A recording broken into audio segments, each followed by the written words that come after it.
that might really be how they are, but it's for entertainment purposes. So there's an element of caricature involved, kind of super cultural. I'm gonna be the extreme to make the point that I'm coming at a particular set of historical cultural coordinates. So Honey Boo Boo, nobody like that for real. Maybe. Don't be so extreme that it's going to resonate as kind of an art-typical figure. That's a joke. Go ahead. Yes. I would say also Honey Boo Boo would be a white-faced minstrel just because they're kind of applauding certain stereotypes like the hillbillies. No question. Yeah, they're wrestling with pigs in the mud. That's like a family event. So it's not just being a stereotype, it's actually emphasizing and applauding.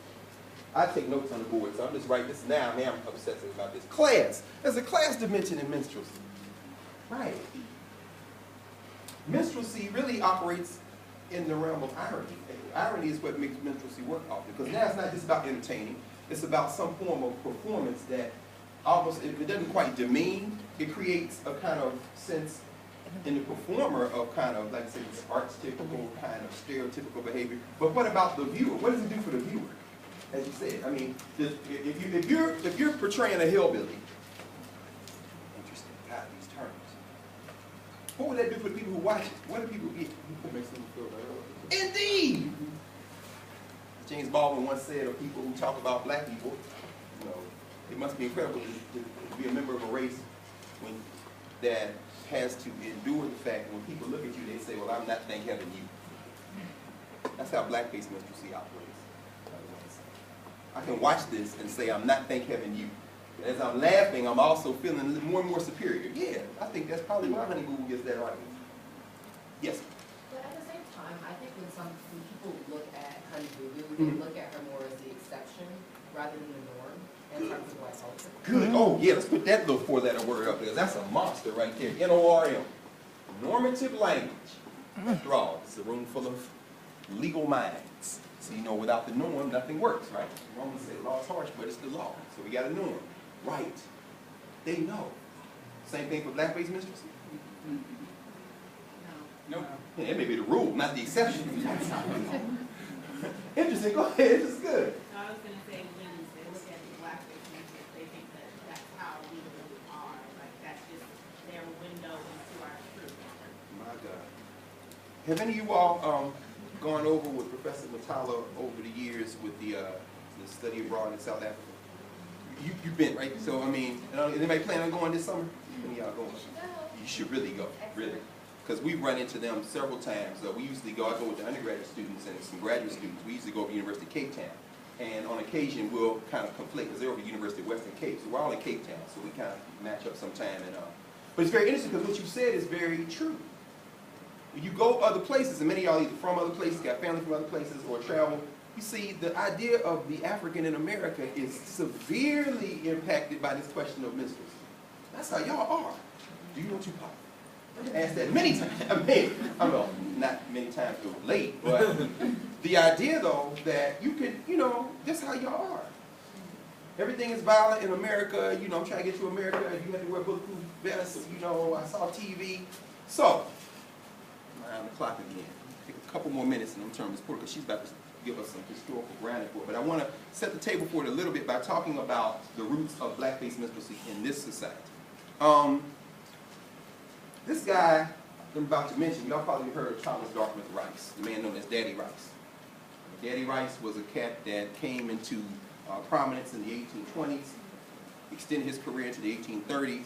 He's kind of a kind of forerunner of blackface minstrelsy in this society. Daddy Rice, Thomas Rice, is the guy who introduced the jump Jim Crow. This was his signature dance. In fact, it became so popular that it kind of stood in for the idea of blackface minstrelsy as minstrelsy began to emerge. In the 1840s, Angela will show you some pictures, play a little music, and you get a sense of the idea that these blackface minstrels were performing blackness.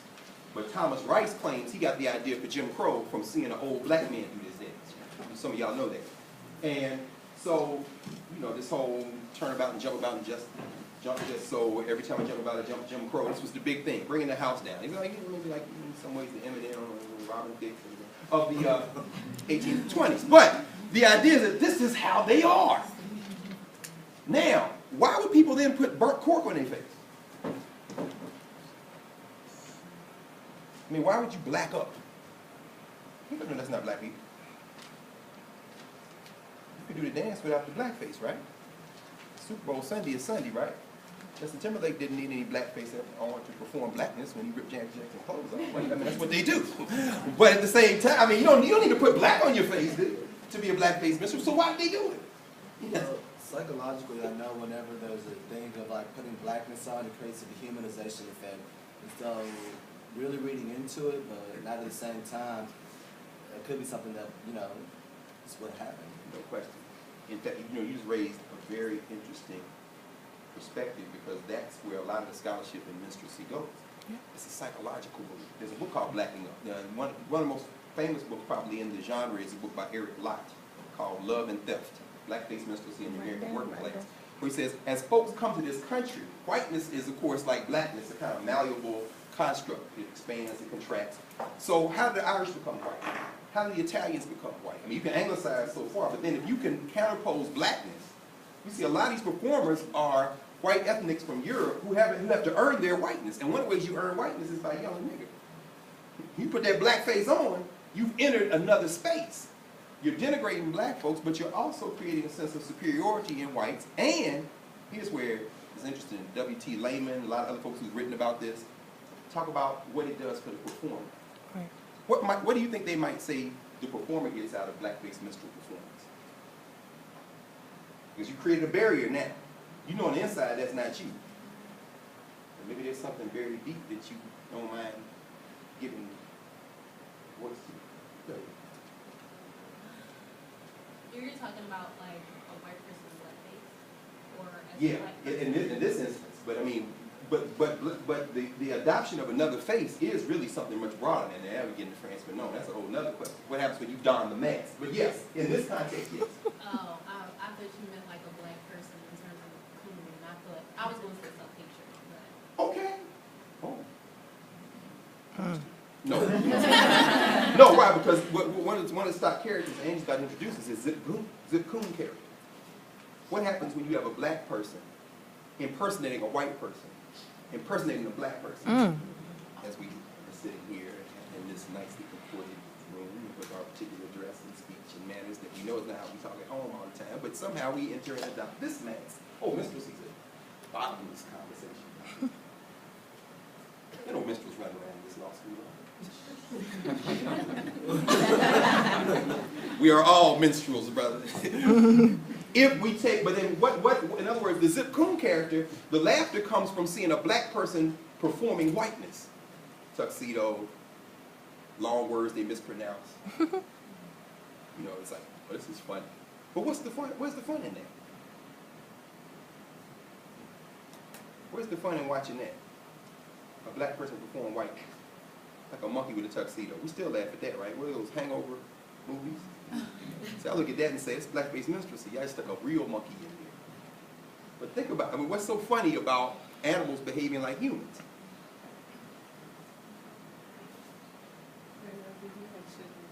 They're not human. That's what makes it so funny. The irony. Isn't it ironic? By that standard, some people may say Obama. I mean, it's funny.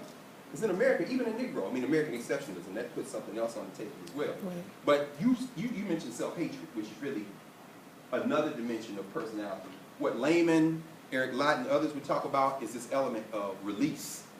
I got this blackface on, so I'm going to perform this animalistic nature and this thing that I really like to do. And I'm going to go overboard. I'm going to be stereotypical. I would never do it this, I'm bringing sex back. I'm free. What's that?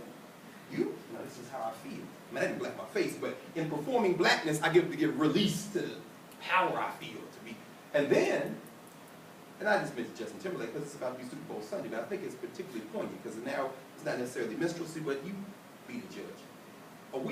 After a week or two where they lambasted Janet Jackson after what happened, I think he showed up, was it the American Music Awards? Had on a shirt and tie, right? At any given moment, what can a minstrel do? A blackface minstrel. Take it off. Take it off. You can escape. But what can the black subject do? It can never leave that. So the result of minstrelsy is it just reinscribes ideas about black people that only black people have to, as Greg Tate, my friend Greg Tate, edited a book maybe about 10 years ago called Everything But the Burden. You can perform blackness, or what Toni Morrison say, play in the dark, but at the end of the day, you can take that off. The Negro, no matter how they dress, can never take it off. So even in performing whiteness, nobody ever loses sight of the fact that's a Negro. Here, how you dress. So that what minstrelsy does in conclusion is kind of reinscribe and reinforce these kind of attitudes and ideas about black people, when we're talking about black-based minstrelsy, Right. that they can't escape. They can't escape. But anyway, let's stop there. And before you come in, because I talked longer than I wanted to, and then we can just really have a conversation. That gives us enough time to see some stuff that maybe once we get the characters off, we'll have our heuristic device. Is that okay? Yeah.